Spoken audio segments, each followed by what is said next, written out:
सर्दियों में खाई जाने वाली ड्राई फ्रूट की पंजीरी बनाना बताती हूँ कैसे बनाई जाती है। इसे हम बहुत ही ज्यादा सिंपल तरीके से बनाएंगे, वो भी घर में रखे हुए ड्राई फ्रूट के साथ। और आप सभी को तो पता ही है कि सर्दियों में ड्राई फ्रूट हमारी हेल्थ के लिए कितने ज्यादा फायदेमंद होते हैं, क्योंकि इसमें भरपूर मात्रा में calcium, vitamin, fibre, protein, iron पाया जाता है, जो हमारी हेल्थ के लिए तो फायदेमंद होते ही है और अनेक रोगों में भी हमारे बहुत ज्यादा फायदा करते हैं, जैसे जोड़ों में दर्द, नजला, जुखाम, माइग्रेन, हड्डियों का दर्द, मांसपेशियों की कमजोरी, और ये हमारे दिमाग को भी बहुत ज्यादा तेज करते हैं। इसीलिए हमें सर्दियों में इसका सेवन ज्यादा से ज्यादा करना चाहिए।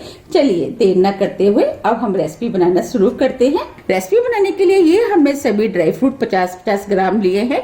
ड्राई फ्रूट आप अपने टेस्ट के अनुसार कम या ज्यादा कर सकते हैं, या जो भी आपको पसंद है वो ले सकते हैं। ये हमने 400 ग्राम गेहूं का आटा लिया है, 250 ग्राम देसी खांड। अगर आपके पास देसी खांड नहीं है तो आप इसकी जगह बूरा या पाउडर शुगर का भी इस्तेमाल कर सकते हैं, और आप चाहे तो मिश्री को पीस करके उसका इस्तेमाल कर सकते हैं। 150 ग्राम देसी घी। चलिए पंजीरी बनाना शुरू करते हैं। हम सबसे पहले ड्राई फ्रूट भुनेंगे। इसके लिए हमने गैस पे कढ़ाई रख दी है। अब हम इसके अंदर 2 बड़े चम्मच देसी घी डाल देते हैं। आप इस पंजीरी को देसी घी में ही बनाएं, क्योंकि देसी घी की बनी हुई पंजीरी खाने में भी टेस्टी लगती है और हेल्दी भी होती है। अब हम घी को गर्म होने देते हैं। अब घी गर्म हो गया है। अब हम इसके अंदर थोड़ा थोड़ा करके गोंद डालेंगे। गोंद को लगातार चलाते हुए भूनेंगे, जिससे कि गोंद जले ना। आप देख पा रहे हैं गोंद पॉपकॉर्न की तरह फूलने लगा है। फ्लेम को हमने मीडियम कर दिया है। इसे हम मीडियम फ्लेम पे ही भूनेंगे, जिससे कि गोंद अंदर तक अच्छे से भुन के तैयार हो। अगर हम तेज फ्लेम पे गोंद को भुनेंगे तो गोंद जल सकता है। अगर हम गोंद को स्लो फ्लेम पे भुनेंगे तो गोंद अच्छे से भुनेगा नहीं। अब ये गोंद भुन गया है। आप देख पा रहे हैं कितना फूल गया है। अब हम गोंद को निकाल लेते हैं।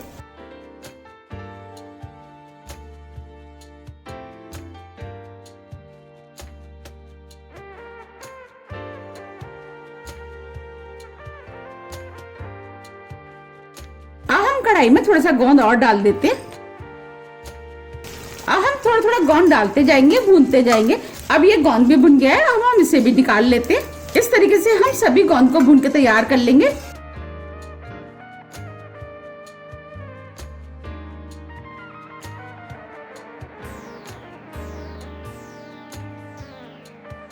अब ये हमने सभी गोंद भून के तैयार कर लिया है। अब मैं आपको दिखा देती हूँ।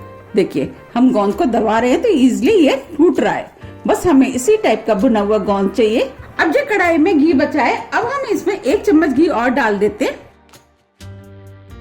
अब हम इसके अंदर बादाम डाल देते हैं। बादाम को हम लगातार चलाते हुए भून लेते हैं। फ्लेम को हमने स्लो मीडियम कर दिया है। हमें सभी ड्राई फ्रूट को स्लो मीडियम फ्लेम पे ही भूनना है, जिससे कि ये ड्राई फ्रूट जले ना। अब ये बादाम भी भुन गए। अब हम बादामों को निकाल लेते हैं।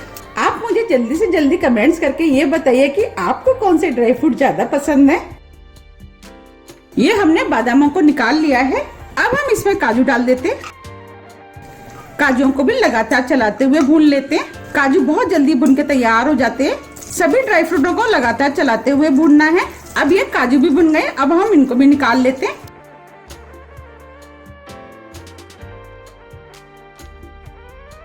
ये हमने काजुओं को भी निकाल लिया है। अब हम घी में अखरोट डाल देते हैं।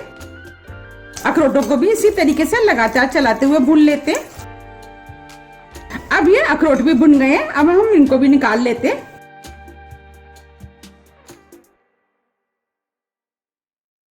ये हमने अखरोटों को भी निकाल लिया है। अब हम इसके अंदर मगज के बीज डाल देते हैं।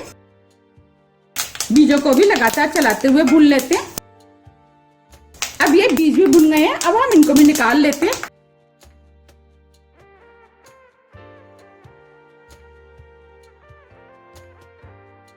ये हमने बीजों को भी निकाल लिया है। अब हम इसके अंदर सूखा नारियल डाल देते हैं, जिसे हमने कद्दूकस कर लिया है। खसखस, इसे पपी सीड भी बोलते हैं, इसे भी डाल देते हैं। दोनों चीजों को लगातार चलाते हुए भून लेते हैं। अब ये खसखस और नारियल भी भुन गया है, हल्के गोल्डन कलर का हो गया है। अब हम इसे भी निकाल लेते हैं।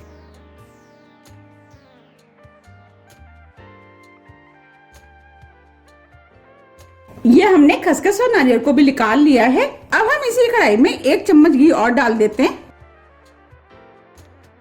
अब हम किशमिश को भी घी में डाल करके हल्का सा भून लेते हैं। किशमिश बहुत जल्दी भून के तैयार हो जाती है। हमें किशमिश को स्लो फ्लेम पे ही भूनना है जिससे कि ये जले ना।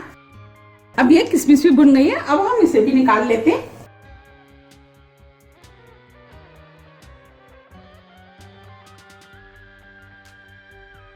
ये हमने किशमिश को भी निकाल लिया है। अब जो कढ़ाई में थोड़ा सा घी बचा है, अब हम इसमें मखाने डाल देते हैं। मखानों को भी लगातार चलाते हुए भून लेते हैं। फ्लेम को हमने स्लो मीडियम कर दिया है। अब ये मखाने भुन गए हैं और क्रिस्पी भी हो गए हैं। अब मैं आपको दिखा भी देती हूँ। देखिए मैं मखाने को तोड़ रही हूँ तो इजीली टूट रहे हैं।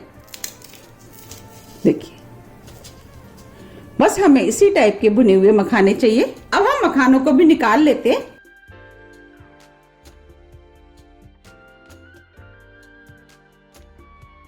ये हमने सभी मखाने निकाल लिए हैं। अब हम इसी कढ़ाई में आटे को डाल देते हैं।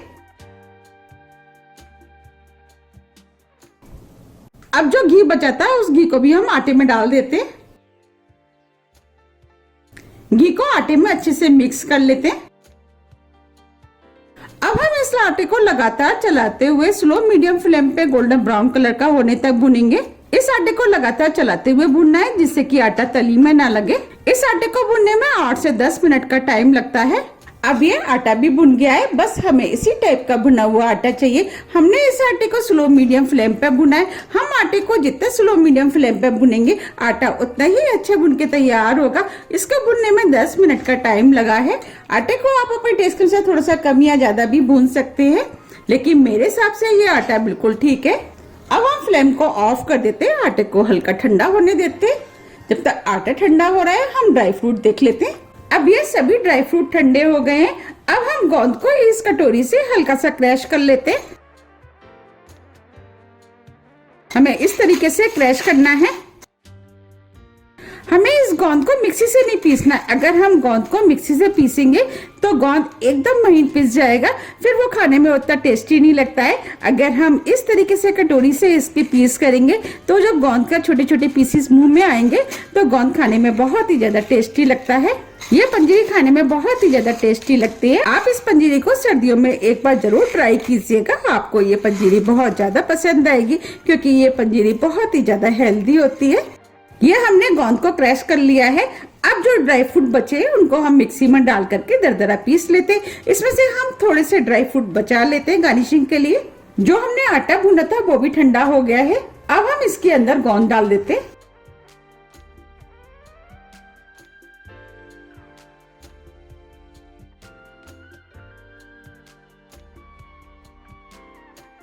मखाने इसे भी हमने दरदरा मिक्सी से पीस लिया है, वो भी डाल देते हैं। जो ड्राई फ्रूट भुने थे वो भी हमने मिक्सी से दरदरे पीस लिए हैं, वो भी डाल देते हैं। पंजीरी में खुशबू अच्छी आए और पंजीरी खाने में टेस्टी लगे इसके लिए हमने ये 5 से 6 छोटी इलायची ली है, उसे हमने पीस लिया है, वो भी डाल देते हैं। अब हम इसके अंदर देसी खांड डालेंगे। देसी खांड आप अपने टेस्ट के अनुसार थोड़ी सी कम या ज्यादा भी कर सकते हैं और आप चाहें तो इसके अंदर कद्दूकस करके गुड़ भी डाल सकते हैं। लेकिन गुड़ की जो पंजीरी होती है वो खाने में उतनी टेस्टी नहीं लगती है। अगर आपको पसंद आती है तो आप इसके अंदर गुड़ का भी इस्तेमाल कर सकते हैं। अब हम सभी चीजों को अच्छे से मिक्स कर लेते हैं।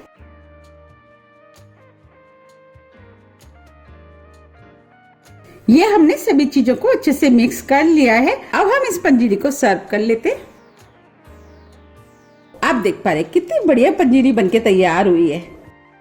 ये पंजीरी खाने में बहुत ही ज्यादा टेस्टी लगती है। इसे बनाना भी कितना आसान है, झट से बनके तैयार हो जाती है और खाने में तो टेस्टी लगती है। आप इस पंजीरी को बच्चे, बड़े, बुजुर्ग, आप इसे न्यू बेबी मम को भी खिला सकते हैं। उनको भी ये पंजीरी बहुत ज्यादा फायदा करेगी।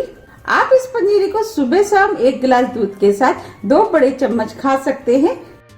अगर आपको मेरी रेसिपी पसंद आती है तो आप ज्यादा से ज्यादा फ्रेंड और फैमिली के साथ शेयर कीजिए और कमेंट्स करना तो आप बिल्कुल मत भूलिएगा, जिससे कि मुझे पता लग सके कि आपको मेरी रेसिपियां पसंद आती हैं। अगर आपको मेरी रेसिपी पसंद आती है तो रेसिपी को लाइक भी कर दीजिएगा। आप इस पंजीरी को एयर टाइट डिब्बे में भर के 1 से 2 महीने के लिए रख सकते हैं और जब भी आपकी खाने की इच्छा है आप इसे निकाल करके खा सकते हैं। आप इस पंजीरी को सुबह शाम जरूर खाएं, आपको खुद पता लग जाएगा कि ये पंजीरी कितनी फायदा करती है। आप मेरे फेसबुक पेज को भी फॉलो कर सकते हैं, इसका लिंक मैं अपने डिस्क्रिप्शन बॉक्स में दे दूंगी। आप मुझे कमेंट्स करके जरूर बताइए कि आप इसे कब बना रहे हैं। अब मैं आपको पास से भी दिखा देती हूँ। देखिए देखने में कितनी सुंदर लग रही है। अब हम इसकी गार्निशिंग कर लेते हैं। इसके लिए अब हम इसके ऊपर थोड़े से बादाम डाल देते हैं,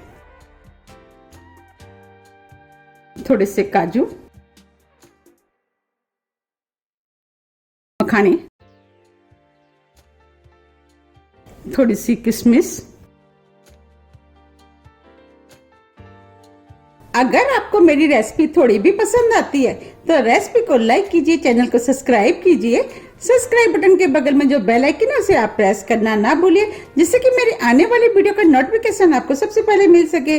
अब हम फिर मिलते हैं इसी तरह की हेल्दी रेसिपी के साथ। जब तक के लिए नमस्कार।